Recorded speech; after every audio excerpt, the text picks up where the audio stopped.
Hablábamos entonces de todo ese proceso de formación de la ley, ¿sí? Entonces, pongamos aquí, formación de la ley.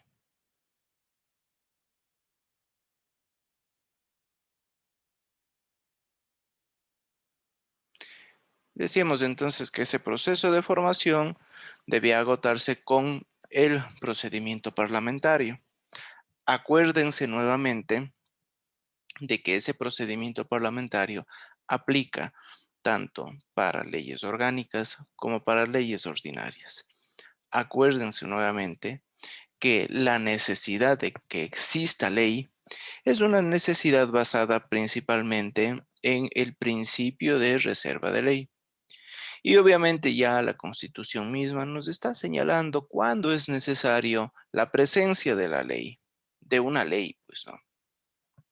Y hay varios temas a tratar, que ustedes ya lo han leído en sus casas en este feriado, pues es a partir del artículo 182 de la Constitución que nos va a trazar ya la necesidad de ley en ciertos casos, como en la tipificación de infracciones, de sanciones, cuestiones que tengan que ver directamente con derechos o garantías, la creación, modificación o supresión de los tributos del presidente de la República, que lo presentaba como iniciativa de él, ¿no? Entonces, en alguna medida, sabemos ya de que la ley como tal sí que es importante en nuestro sistema porque en parte contribuye a dar forma a ese gran ordenamiento jurídico que nosotros tenemos. Tenemos entonces el procedimiento parlamentario, en leyes orgánicas, en leyes ordinarias, pero no olvidemos de que el presidente de la República, ¿sí? El presidente de la República, el presidente puede presentar proyectos de ley, ¿sí? Eh, ¿De qué tipo adicionalmente? Pues En materia proyectos, económica, urgente, doctor. perfecto, proyectos de ley calificados de urgencia económica, ¿no? Proyectos de ley de urgencia, de urgencia en materia económica.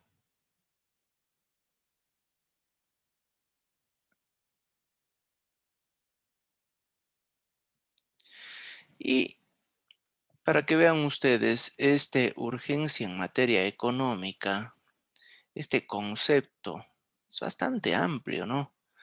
Y eso le permite al presidente de la República calificar, ¿sí? Calificar cuando estamos ante un proyecto de ley de tal envergadura.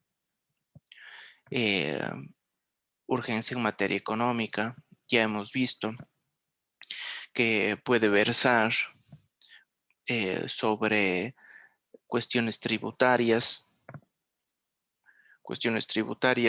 pero de tal urgencia, de tal necesidad que requiera ser incluido inmediatamente ya en el próximo presupuesto general del Estado.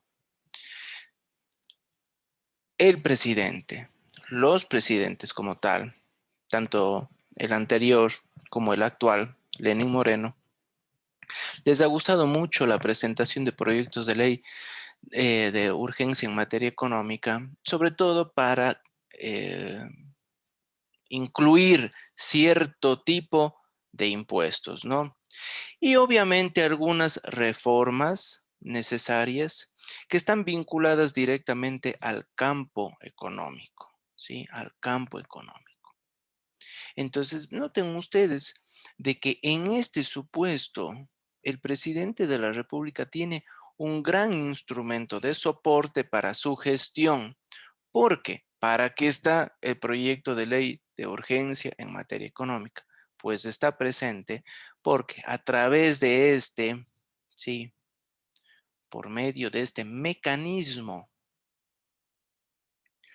por medio de este mecanismo, yo puedo, ¿sí? Yo, presidente de la República, puedo incidir directamente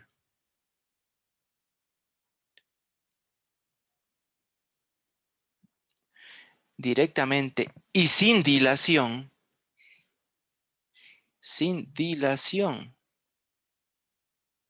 ¿En qué? Pues en la planificación económica del Estado. Pero obviamente, la razón de ser de este tipo de proyectos de ley tiene un núcleo y es la excepcionalidad, ¿sí? La excepcionalidad. Esto debe activarse de manera excepcional. Voy a poner aquí, debe activarse excepcionalmente.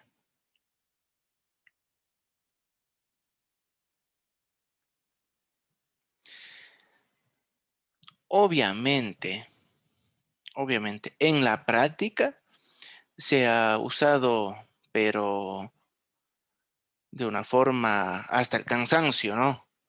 Porque muy bien muchos temas, ¿sí? Que debían ser tratados en un proyecto de ley ordinario, o sea, siguiendo el proceso ordinario normal, ¿sí? El cauce normal, han sido incorporados en un proyecto de ley de urgencia en materia económica, principalmente la materia tributaria, ¿sí?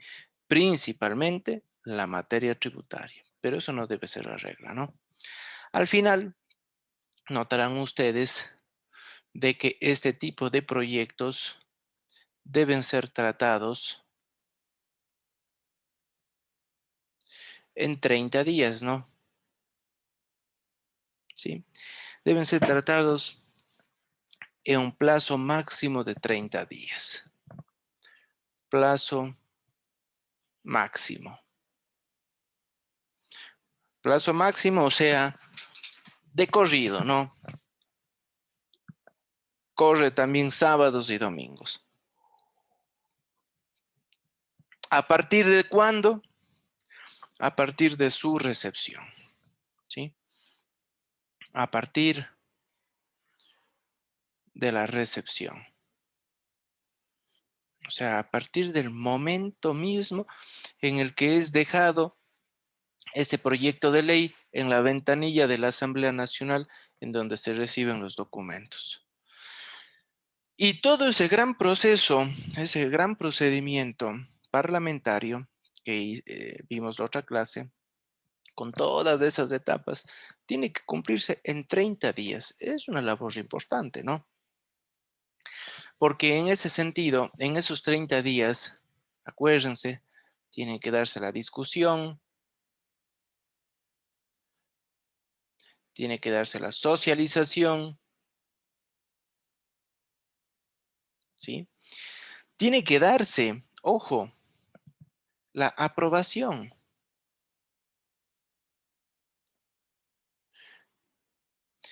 En debate 1, primer debate y segundo debate. Entonces, eso es importante. ¿Qué pasa si es que la Asamblea Nacional incumple estos 30 días? Bueno, Doctor, pasa a ser ya decreto ley directamente, ¿no? exacto. Entonces tenemos aquí, Asamblea incumple.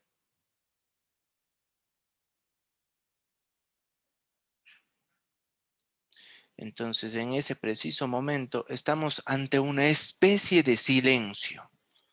Aquí hay una especie de silencio. Es un silencio parlamentario.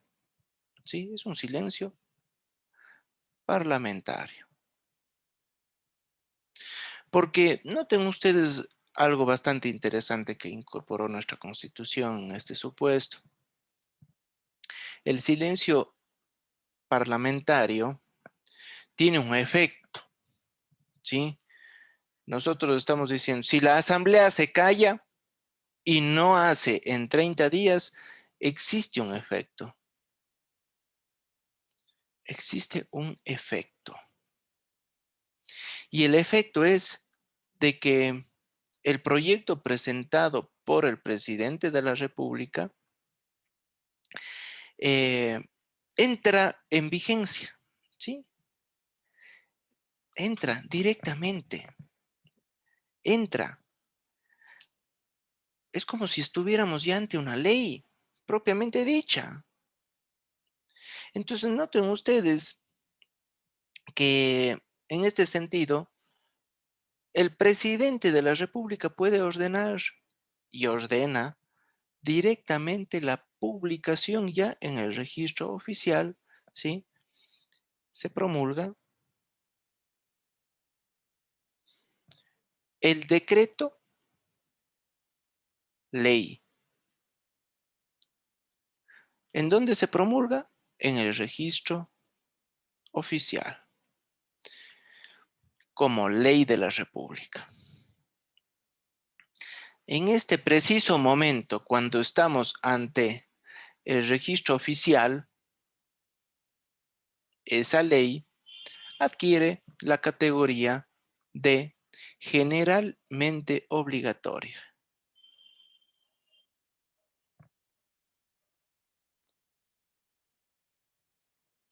Y también, vamos a ver ahí, que adquiere las condiciones del manda, prohíbe, permite.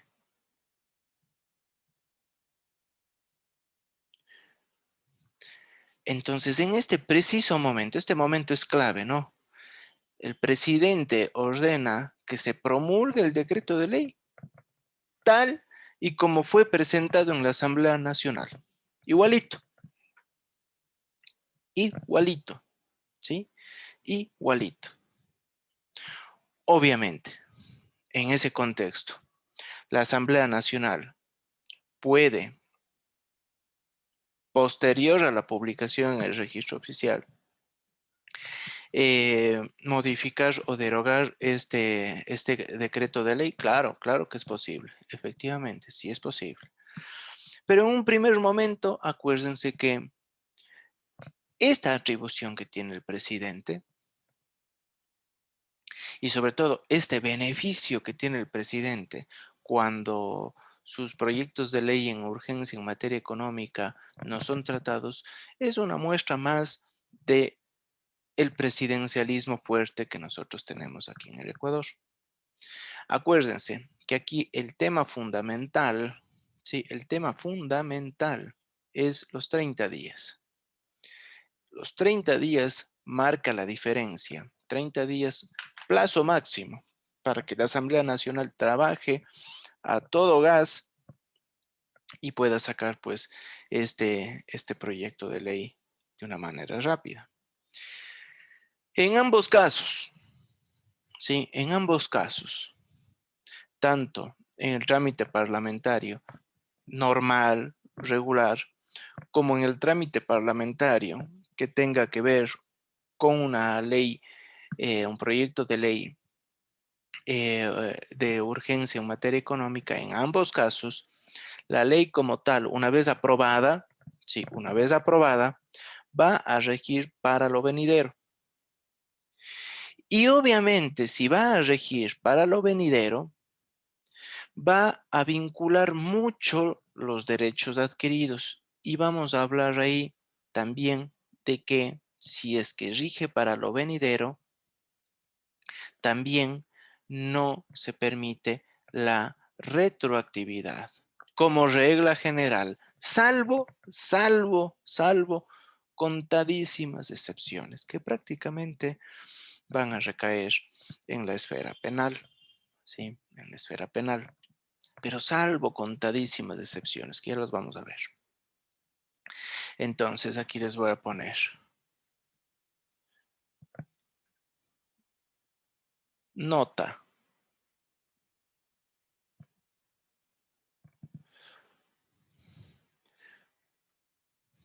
Publicado publicada la ley en el registro oficial, que es el diario, ¿sí? Que es el diario jurídico del Ecuador, en donde se publica no solamente la ley, sino todas las cuestiones que le incumben a la ciudadanía, al administrado, como la jurisprudencia, precedentes, como ordenanzas, como resoluciones, pero principalmente la ley, ¿sí? Ese periódico oficial es el que genera la publicidad de la ley, ¿sí? A partir de ese momento, a partir del momento en el que la ley es publicada en el registro oficial, nace la idea de que rige para lo venidero. Y por obvias circunstancias, si rige para lo venidero, va a existir el respeto de derechos adquiridos. Ya vamos a ver en su momento la teoría de los derechos adquiridos.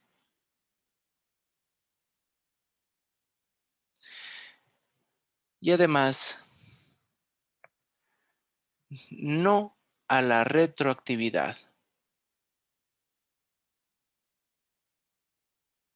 Porque yo voy a regular situaciones futuras, pues, ¿no?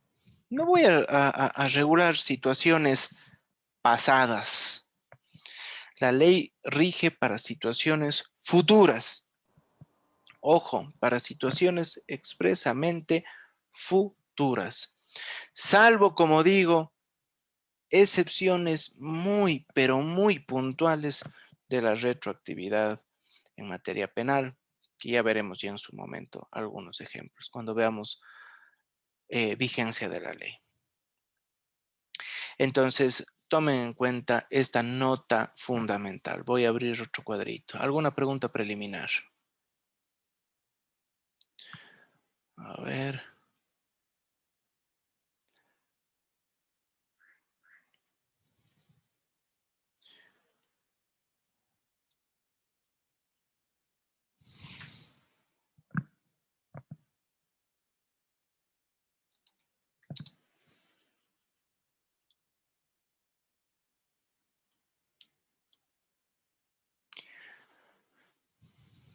Sofía, me parece que faltaban unos cuadros de la última clase, ¿no es cierto? En el aula virtual. En el aula virtual, no, en los videos de YouTube, doctor, sí Ajá, estaban los dos. sí. Entonces, si Sí, estamos según al día. yo vi. Sí, Ah, ya, perfecto. Bien, tenemos eso entonces. Tenemos la ley como principal fuente del derecho. Acuérdense que un rasgo fundamental es el carácter formal, de fondo y forma que nosotros debemos tomar en cuenta, ¿no? Un requisito formal fundamental, decíamos, de que la ley debe agotar un trámite de producción de esta, ¿sí? Un trámite de producción. ¿Y en dónde recae el trámite de producción? Pues recae, en este caso, en la Asamblea Nacional. Tomar en cuenta. Ahora bien, aquí les voy a poner aquí.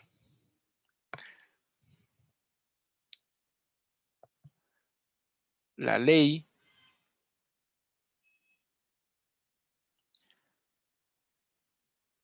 como eje del ordenamiento jurídico.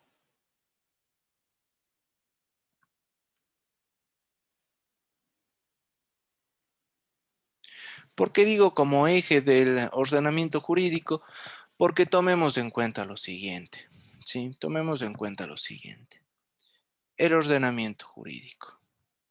El ordenamiento jurídico del Ecuador, tal y como nosotros lo entendemos, es la composición, ¿sí? Es la composición de todas las normas de las que nosotros tenemos y con la cual nosotros nos podemos apoyar. Acuérdense ¿sí? Acuérdense de que el ordenamiento jurídico es entonces toda esa gran composición. La composición normativa presente en el Estado.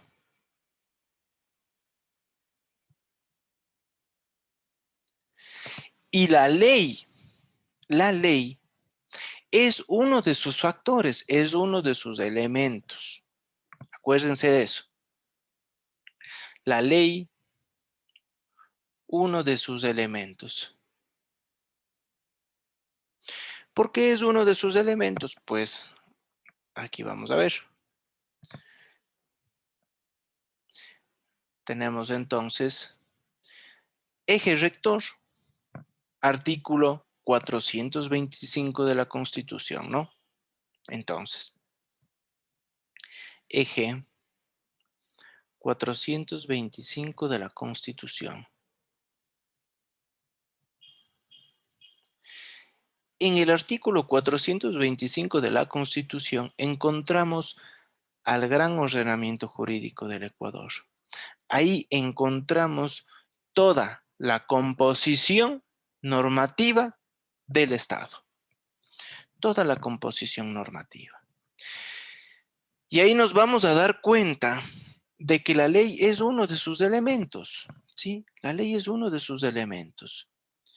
Y por obvias circunstancias nosotros no podemos confundir la ley con las otras normas. La ley, voy a poner aquí, la ley es un elemento, pero así como es un elemento, es un tipo de norma. Este es un tipo de norma. ¿Sí? Esto es un tipo de norma. Obviamente es una norma con una jerarquía importante dentro de ese gran ordenamiento jurídico. ¿Sí? Dentro de ese gran ordenamiento jurídico. Porque también es norma, ¿sí?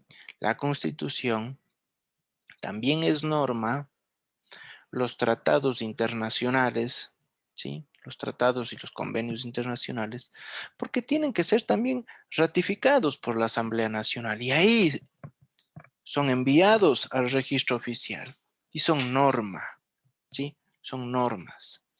Son normas, vean ustedes, las normas regionales, valga la redundancia, que derivan de quiénes? De los gobiernos regionales en este caso, que todavía no tenemos en la práctica. Son normas las ordenanzas distritales, los decretos, los reglamentos, las ordenanzas comunes y silvestres que nacen del municipio, los acuerdos ministeriales que nacen de los ministros, las resoluciones también de los ministros y de todas las instituciones públicas que no sean ministerios, como las empresas públicas. Bajo ese contexto, todo eso es norma y nos encontramos ahí sí ante un gran universo normativo. En ese gran universo normativo, la ley sí que va a brillar un poquito más. Es un tipo de norma con grado jerárquico adicional. Ojo, acuérdense entonces aquí, las principales normas. La principal norma es la ley. Pero en el artículo 425 encontramos un universo normativo. ¿Por qué es un universo normativo? Porque ustedes van a ver aquí que del artículo 425 se desprende la gran producción normativa del Estado.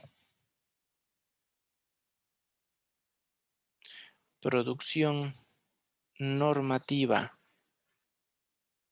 del Estado. Entonces ahí sí van a ver ustedes que si es que eso es así, esa gran producción normativa nos va a decir que, y esto es por poner algunos, ¿no? Normas regionales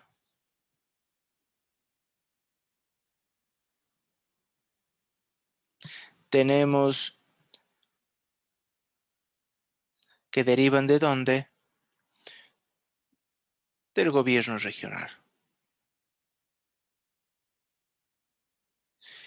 En la práctica no tenemos todavía el gobierno regional, acuérdense, ¿sí? Nuestra Constitución, cuando incorporó este régimen de descentralización, incorporó pues la idea del gobierno regional. Y el gobierno regional no es más que la suma de varias circunscripciones territoriales, con grandes similitudes, pero no tenemos esto en la práctica. Ojo, entonces las normas regionales no tenemos todavía. Tenemos los decretos, y los decretos es del presidente. Tenemos los acuerdos ministeriales, ahí dice los acuerdos, que nacen de los ministros, ¿sí? Nacen de los ministros. Tenemos aquí las ordenanzas, que nacen ¿de quién? De los municipios. Tenemos aquí resoluciones, y las resoluciones son normas de instituciones públicas que tengan competencia. Instituciones con competencia. ¿Como cuál, por ejemplo? Por ejemplo, tenemos aquí al SRI. Tenemos, por ejemplo, al IES.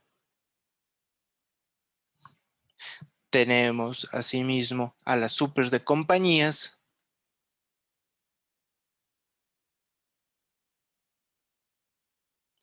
Tenemos, por ejemplo, asimismo, pongamos de una sencilla, al CERCOP, al Servicio de Contratación Pública. Voy a poner aquí CERCOP.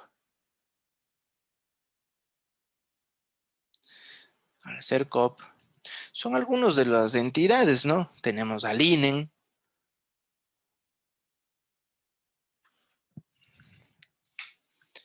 Entonces, dense cuenta de que nosotros estamos ante un universo enorme de normas, de dispersión normativa. En esa gran dispersión normativa tenemos una luz, y esa luz a la que nosotros nos vamos a centrar es en la ley como tal. Este tipo de norma es la que tiene una jerarquía específica y especial. Acuérdense de eso. Pero es un tipo de norma, al igual que los decretos, al igual que los acuerdos ministeriales, al igual que las resoluciones, al igual que las ordenanzas de los municipios, de estas normas regionales que nos habla la Constitución. En ordenanzas de municipios les estoy poniendo así ordenanzas porque también aquí sumémosle la distrital, pues no, de los distritos metropolitanos. ¿Sí? Distrital como el de Quito. Entonces noten ustedes, pero igual sigue siendo una ordenanza, ¿no? Y sigue siendo un tipo de norma de una jerarquía inferior a la ley. La ley como tal, entonces, al ser un tipo de norma especial, ¿sí? Al ser un tipo de norma especial, va a, no a pesar más, pero se sobrepone a normas de rango inferior. De rango inferior. ¿Sí? Se sobrepone. Se sobrepone.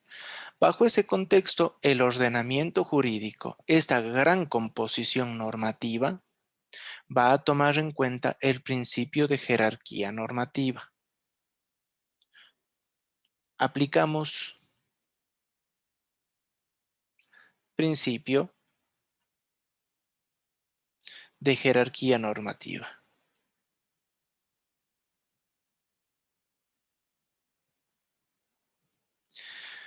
¿Cuál es la norma de normas?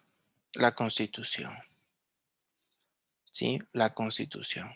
Pero la ley tiene un rol fundamental en nuestro modelo, ¿sí? Como la principal fuente de nuestro derecho. Acordarse, pero que a pesar de que es la principal fuente de nuestro derecho, no debemos confundir con las otras normas, porque la ley también es un tipo de norma, pero es un tipo de norma muy especial, pero con una jerarquía normativa específica y fuerte, que le permite sobreponerse sobre las otras normas, sobre los otros tipos de normas que están presentes en ese gran ordenamiento jurídico. Porque acuérdense, esto también es tipo de norma, son tipos de normas. Pero obviamente, todas ellas con una composición jerárquica, cada una de ellas de una menor jerarquía, ¿sí? De una menor jerarquía, de tal manera de que las resoluciones vienen a ser prácticamente las de menor jerarquía dentro de ese gran árbol, de esa gran pirámide de normas. Entonces, para graficar esto, acuérdense de esto, ¿sí? Que ustedes ya se irán familiarizando y ya estarán presentes con este gran triángulo, ¿sí? Con esta gran pirámide de normas. Entonces, en este contexto, tenemos la Constitución, más tratados internacionales de derechos humanos, pero pongámosle aquí la Constitución, ¿sí? Y aquí ley. Por debajo de la ley, tenemos entonces a todas este tipo de normas, ¿sí? A estos tipos de normas que están acá y que no debemos olvidar, ¿no? Acuérdense de eso. ¿Alguna pregunta? ¿Alguna pregunta? ¿Está claro? Perfecto. El día de mañana, entonces, sí les pediría bien estudiados estos artículos que les he dicho. Eh, con esta explicación creo que quedamos con ley. ¿Estamos? Sí, sí. Perfecto.